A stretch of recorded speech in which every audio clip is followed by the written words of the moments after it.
Hi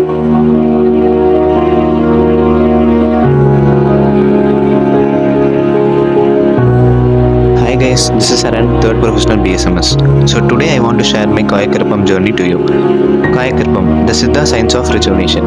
ஏன் Kayakarpam medicine start பண்ணேன், என்னென்ன கற்பம் யூஸ் பண்ணேன், என்ன ரிசல்ட் தெரிஞ்சு, எவ்வளோ நாள் எடுக்கலாம், டயட் என்ன ஃபாலோ பண்ணணும், எல்லாமே இந்த வீடியோவில் ஷேர் பண்ணுறேன். ஆல்சோ ஒரு முக்கியமான அட்வைஸ் வீடியோவோட லாஸ்ட்டில் சொல்கிறேன். So watch till end. So what is Kayakarpam? காயக்கற்பம்ன்றது ஒரு divine concept of Siddha medicine. காயம்னா உடல், கற்பம்னா எலிக்சர் மாதிரி. உடலை கல்போல் ஆக்குதல் தான் காயக்கற்பம். சிம்பிளாக it's about living long, strong and disease free. Not just in years but in energy too. Long லைஃபுக்கு மட்டும் இல்லாமல் healthy hair, skin and energy and cellular repair எல்லாத்துக்கும் யூஸ் ஆகிறது Kayakarpam. So why I started? So I started because my hair was greying early. எனக்கு premature greying of hair age 13லேருந்தே இருக்குது. போக போக நிறைய ஸ்ப்ரெட் ஆக ஆரம்பிச்சிது. நடுவில் சப்ளிமெண்ட்ஸ் எடுத்தும் எந்த சேஞ்சுமே இல்லை. சரி நம்ம காயக்கற்பம் எடுத்து பார்க்கலாம் அப்படின்ற மாதிரி காயக்கற்பம் மருந்து ஸ்டார்ட் பண்ணேன். வாட் கற்பம் ஐ டுக்? ஸோ சூஸிங் கற்பம் இஸ் வெரி இம்பார்ட்டன்ட். பொதுவாக கற்பம்ன்றது சிறப்பு கற்பம், பொது கற்பம் அப்படின்னு சொல்லிட்டு ரெண்டு இருக்குது. நான் சூஸ் பண்ணது பொது கற்பம், where every one can take. கற்பம் சூஸ் பண்ணும்போது சிம்டம்ஸ், அதாவது நமக்கு என்ன சிம்டம்ஸ் இருக்கோ அது, பாடி கான்ஸ்டியூஷன், எனக்கு greying of hair and hair fall இருந்தது. ஆல்சோ பித்த தேகின்றதுனால I chose Karisalai Karpam. Karisalai Karpam Eclipta prostrata. So Karisalai actions பார்த்தா லிவர் டானிக், உரமாக்கி, உடல் தேற்றி, அதுவும் இல்லாமல் மற்ற செய்கையும் இருக்குது. Mechanism of Karisalai in grey hair. So ஹேருக்கு மெயின் பிக்மெண்ட்டே மெலனின் தான். அதுதான் பிளாக் கலரை கொடுக்குது. கிரே ஹேரில் மெலனின் பிக்மெண்ட் கம்மியாக இருக்கும். ஸோ கரிசாலையில் எக்லிப்டைன், வீடிலோ லாக்டோன், ஃப்ளேவனாய்ட்ஸ் மாதிரி ஃபைட்டோகெமிக்கல்ஸ் ஹேர் ரூட்டை நரிஷ் பண்ணும். இது கூட high iron content, oxygen support to the hair follicles மாதிரி ஆக்ஷனும் கரிசாலையில் இருக்கும். ஸோ சித்தா மெக்கானிசம் பார்த்தா ப்ரீமெச்சூர் கிரேயிங்கிறது பித்தம் தண்ணிலையில் இருந்து அதிகமானால் தான் வரும். So Karisalai which is liver tonic reduces aggravated pitham and balance உயிர் தாதுக்கள் and detox the body. Also improves hair follicles and act as antioxidant and anti-aging action. How I take கரிசாலை கற்பம்? ஸோ மெடிசன் எடுக்கிறதுக்கு முன்னாடி பர்கேட்டிவ்க்கு மெடிசன் எடுத்து ஜிஐடி க்ளீன் பண்ணக்கப்புறம் தான் புக்கில் சொல்லியிருக்க மாதிரி 1 month இளநியில் 1 month ஹனியில் எடுக்கணும். ஸோ கரிசாலை சமூல சூரணம் 1 மாதம் இளநிலையும் 1 மாதம் தேன்லையும் எடுக்கிறது தான் கரிசாலை கற்பம். இதோட ரெஃபரன்ஸ் பார்த்தீங்கன்னா சிறப்பு மருத்துவம் ஃபைனல் இயர் புக்கில் பொது கற்பம்ல இருக்கும். இப்போ நான் 1 month இளநியில் எடுத்து முடிச்சுட்டேன், ஹனியில் எடுத்துகிட்டு இருக்கேன். So this is my 40th day of கற்பம். ப்ளஸ் எக்ஸ்டர்னலாக சந்தனாதி ஆயில், கரிசாலை கூந்தல் தைலம், 3 days once ஆயில் பார்த்து நான் பர்சனலாக பண்ணிகிட்ருக்கேன். My complaints before Kayakarpam. First complaint premature greying of hair and hair ஃபாலும் இது கூட இருந்துச்சு. ப்ளஸ் பாடி ஹீட் எப்பயுமே எனக்கு ஃபீல் ஆகும். டைஜஷன் ப்ராப்ளமும் இருந்துச்சு. ப்ளோட்டிங், சாப்பிட்ட உடனே வயிறு வலிக்கிற மாதிரி இந்த மாதிரி சிம்டம்ஸும் இது கூட இருந்துச்சு. So what's the progress now?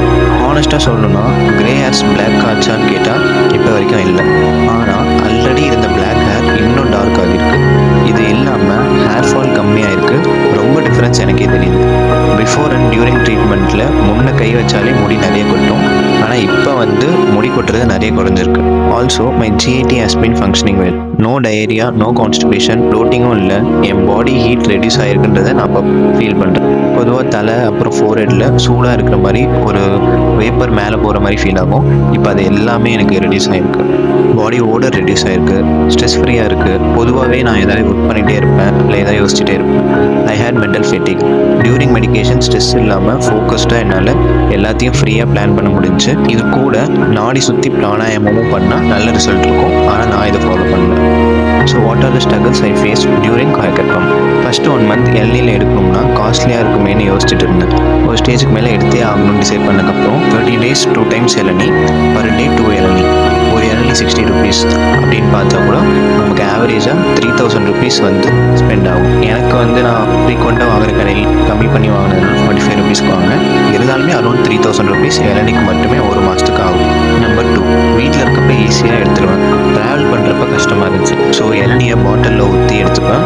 In case powder mix பண்ணி எடுக்க முடியல அப்படின்னா கரிசாலை கற்பம் டேப்லெட்டை 1 or 2 இளநிலே போட்டுப்பேன். Number 3, bitter taste and smell. குடிக்கிறப்ப கஷ்டப்பட்டது குடிக்கிற மாதிரி இருந்துச்சு. ஆனால் இப்போ ஹனியில் அந்த இஷ்யூ இல்லை. இளநியில் மிக்ஸ் பண்ணி குடிக்கும் போது ரொம்பவே ஒரு சென்சிட்டிவாக இருக்கும். நம்பர் 4. ஸோ ஆஃப்டர் ஃபுட்னால பொதுவாக காலையில் பிரேக்ஃபாஸ்ட் முடிச்சுட்டு ஸ்ட்ரெயிட்டாக போஸ்டிங்ஸ் போயிடுவேன். ஆனால் மெடிசன்னால நான் கேன்டீனில் சாப்பிட்டு அகைன் ரூமுக்கு வந்து மெடிசன் இளநீரில் மிக்ஸ் பண்ணி சாப்பிட்றது கொஞ்சம் கஷ்டமாக இருந்துச்சு. நம்பர் 5, நிறைய அட்ஜஸ்ட்மெண்ட் பண்ண வேண்டியதாக இருந்துச்சு. ஸோ ஸ்லீப் அட்ஜஸ்ட்மெண்ட் பார்த்தா நான் இயர்லியாக ஒரு 10-10:30 தூங்குற மாதிரி இருந்துச்சு. காலையிலையுமே கொஞ்சம் சீக்கிரம் எழுந்துச்சுப்பேன். டயட் அட்ஜஸ்ட்மெண்ட் பார்த்தா உப்பு புளி காரம் 3மே வந்து டயட்டில் குறைச்சிக்கிட்டேன். ஆக்சுவலாக இந்த ஜேர்னியில் ஐ லாஸ்ட் மை வெயிட். ஒழுங்காக சாப்பிடாததுனால இந்த மாதிரி வெயிட் லாஸும் ஆச்சு எனக்கு. My major mistake on Kayakarpam. நான் மெடிசன் ஸ்டார்ட் பண்ணி 5 days எடுத்தேன். அப்போ வெறும் கரிசாலை சூரணம் மட்டும் எடுக்காமல் எக்ஸ்ட்ராவாக கரிசாலை லேகியம், கரிசாலை கற்பம் டேப்லெட், இருநெல்லி கற்பம் இதெல்லாம் நான் ப்ரீவியஸாக ஒரு 1 year முன்னாடி சேம் கிரே ஹேருக்கு வந்து எடுத்திருந்த மெடிக்கேஷன். ஸோ அந்த மெடிசனும் சேர்த்து இப்போ எடுத்ததுனால எனக்கு ஓவர் டோஸ் ஆகி டயரியா அண்ட் வாமிட்டிங் ஆகிடுச்சு. சிவியர் ப்ளோட்டிங் இருந்துச்சு. எது சாப்பிட்டாலுமே நாசியஸ் சிம்டம். ஒரு 3 நாள் இதில் சஃபர் ஆகும். Dark yellow watery stools and dark yellow urine வந்து இந்த 3 நாள் வந்து சிவியராக இருந்துச்சு. உடனே மூலிகை புக்கை எடுத்து இதோட ஆக்ஷன்ஸை பார்த்தா பித்தநீர் பெருக்கி, சிறுநீர் பெருக்கி இந்த மாதிரி ஆக்ஷன்ஸ்லாம் போட்டுருந்துச்சு. ஆனால் மைண்டில் இந்த கற்பம் அகைன் ஸ்டார்ட் பண்ணி கண்டினியூஸாக நம்ம 2 months முடிக்கணும் அப்படின்ற ஒரு இன்டென்ஷன் இருந்துகிட்டே இருந்துச்சு. ஸோ 4 days ரெக்கவர் ஆனதுக்கப்புறம் அகைன் ஸ்டார்ட் பண்ணேன். So there is no issue now and I am successfully under medication. My advice for Kayakarpam. Number 1, choose Karpam medicine according to your தேகி. ஆக்சுவலாக ஒவ்வொரு தேகியும் வேறுபடும். நம்ம மெடிசன் எடுக்கும்போது நம்ம தேகி, நம்மளோட சிம்டம்ஸ் என்ன, நம்ம எடுக்கிற மெடிசனுக்கு அந்த ஆக்ஷன் இருக்கான்றதை பார்த்து choose wisely. Number 2, don't over dose it as I did.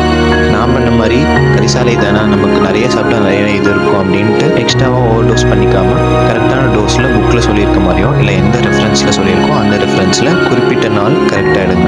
Number 3, பத்தியம் இஸ் மோர் இம்பார்ட்டன்ட். என்னதான் மெடிசன் எடுத்தாலும் அதுக்கான பத்தியம் ஃபாலோ பண்ணாதான் கரெக்டான அப்சர்ப்ஷன் இருக்கும். மற்ற பொருளால் மருந்தோட வீரியம் வந்து குறையக்கூடாதுன்றதுனால பத்தியம் ரொம்ப important. Number 4, mind body sync. So நீங்கள் வெறும் மெடிசன் மட்டும் எடுக்காமல் இது கூட நாடி சுத்தி, பிராணாயாமம், யோகம் இந்த மாதிரி எக்ஸ்ட்ராவாக மைண்ட் பாடி சிங்க் ஆகிற மாதிரி ஆக்டிவிட்டீஸ் பண்ணுறது உங்கள் ப்ரொக்னோசிஸை இன்னும் பூஸ்ட் பண்ணும். Number 5, consistency matters.